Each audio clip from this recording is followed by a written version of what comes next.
Rapport, mapping, la réponse de la communauté internationale est timide, Denis Mukwege. Menacé de mort après avoir dénoncé un nouveau massacre de plus en République démocratique du Congo, le prix Nobel de la paix et gynécologue Denis Mukwege en appelle à la justice pour les crimes perpétrés dans son pays. Interview.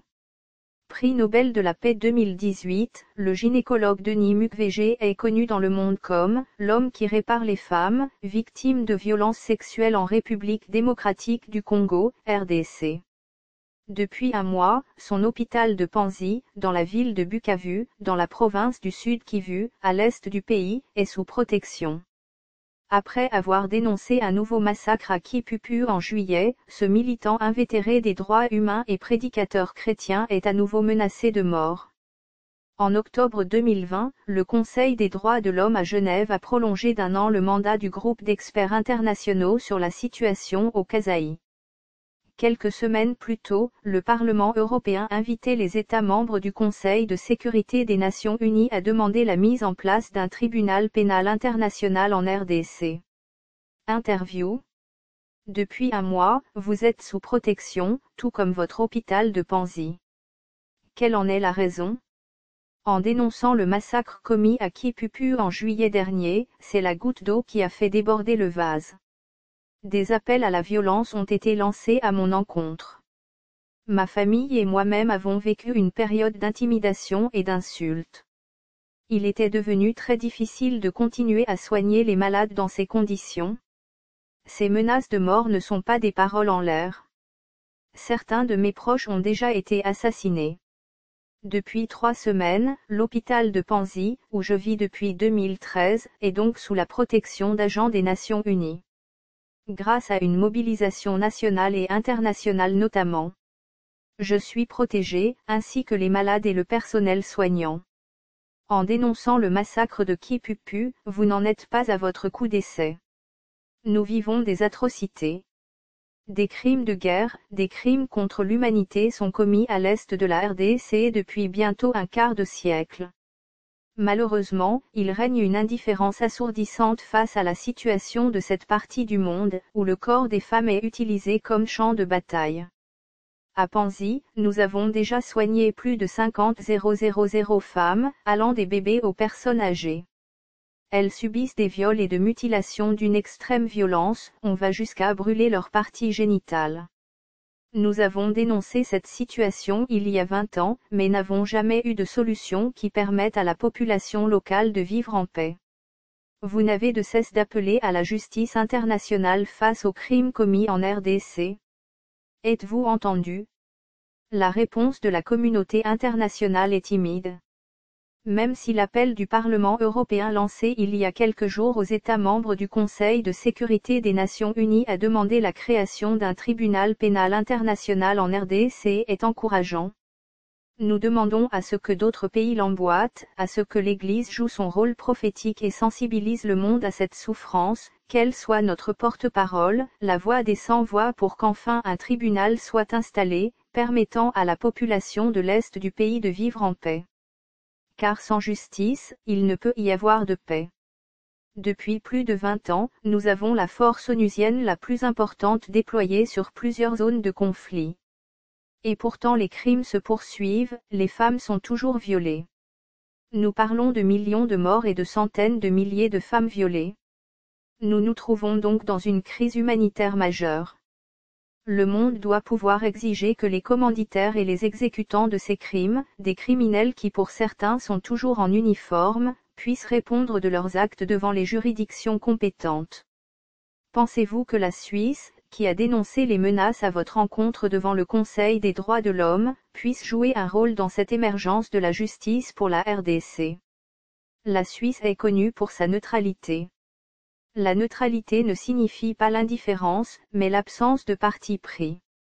Être neutre, c'est dire la vérité et rien que la vérité. Nous avons besoin d'une telle voix. Aujourd'hui, nous attendons que des pays comme la Suisse se lèvent et disent que ces atrocités ne peuvent pas être tolérées.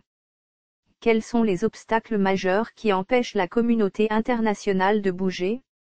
La RDC est un pays très riche en ressources naturelles. Le développement technologique du XXIe siècle ne pourra se faire sans la RDC. Aujourd'hui, il est impossible de parler de voitures électriques ou de matériel électronique sans parler du cobalt, du coltan ou encore du lithium extrait en RDC. Or nous observons des activités de pillage de ces ressources naturelles.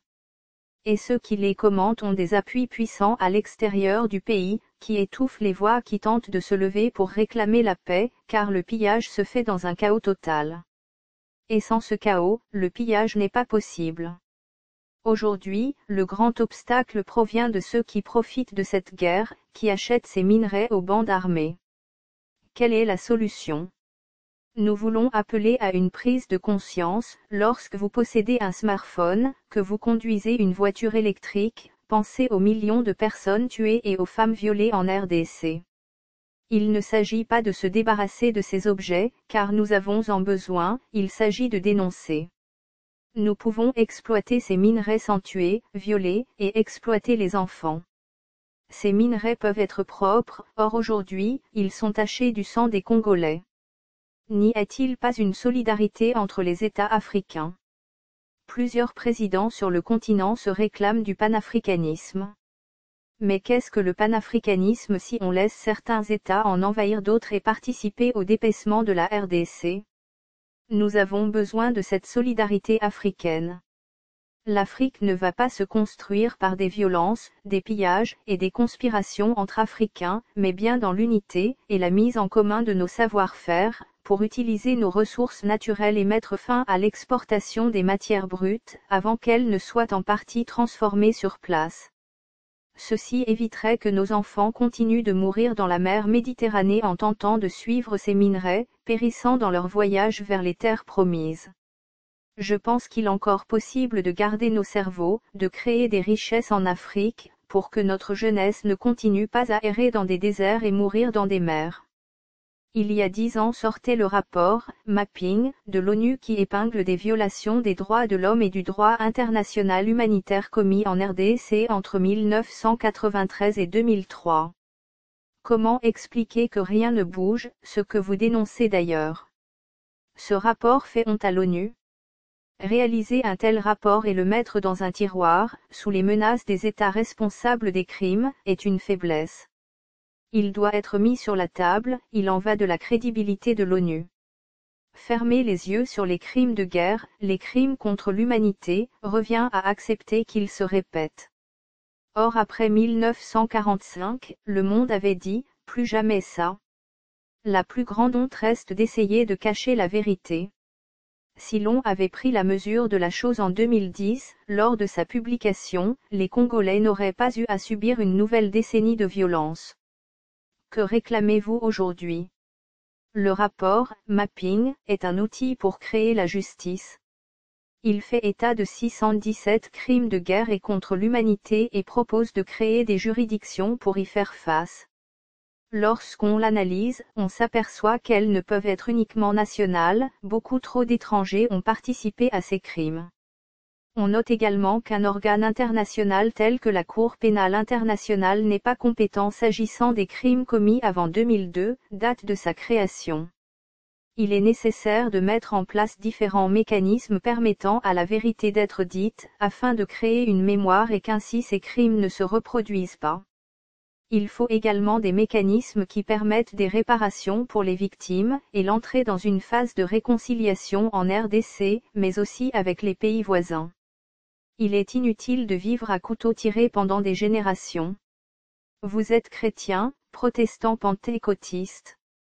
Faites-vous un lien entre votre foi et votre militance pour les droits humains ? Je ne peux pas dire que ce que je fais n'est pas inspiré par ma foi. Je suis chrétien, donc un disciple de Jésus-Christ. Jésus est venu pour les exclus, les estropiés, les aveugles, les lépreux. Et je crois qu'aujourd'hui, nous fermons les yeux alors que nous avons plein de lépreux, d'estropiés et d'exclus dans notre société. Lorsque je prends la parole dans les églises, je les rends attentives au fait que si elles sont là pour les personnes qui ont réussi et qu'elles ne voient pas ce qui se passe dans la société, particulièrement pour les plus démunis, les plus vulnérables, les personnes rejetées, c'est qu'elles ont perdu leur grande mission, leur rôle prophétique. L'Église ne doit pas seulement en porter le nom et en oublier la mission. Je suis donc inspiré par ma foi, mais aussi par l'humanisme. Si Dieu m'a donné des talents, c'est pour qu'ils puissent servir aux autres. Je crois que ma foi m'aide à voir l'autre comme mon semblable et à être un militant des droits humains. La RDC est actuellement dirigée par le président Félix Tshisekedi, qui n'est pas mêlé aux guerres du pays. Qu'en attendez-vous? Le président de la République de la RDC n'a pas les mains sales. Il n'a pas été mêlé aux crimes évoqués. Je crois qu'aujourd'hui, il a une chance unique de faire la différence. Il serait regrettable qu'il rate cette occasion, en tant que Congolais, de sortir le peuple de l'assujettissement. Aujourd'hui, les femmes subissent l'asservissement dans ce pays. En me rendant à Kinshasa, où nous installons une clinique de prise en charge holistique pour les victimes de violences sexuelles, j'ai vu des enfants âgés de moins de 10 ans en train de se prostituer, et les gens fermaient les yeux. Il n'y a pas pire asservissement que ça.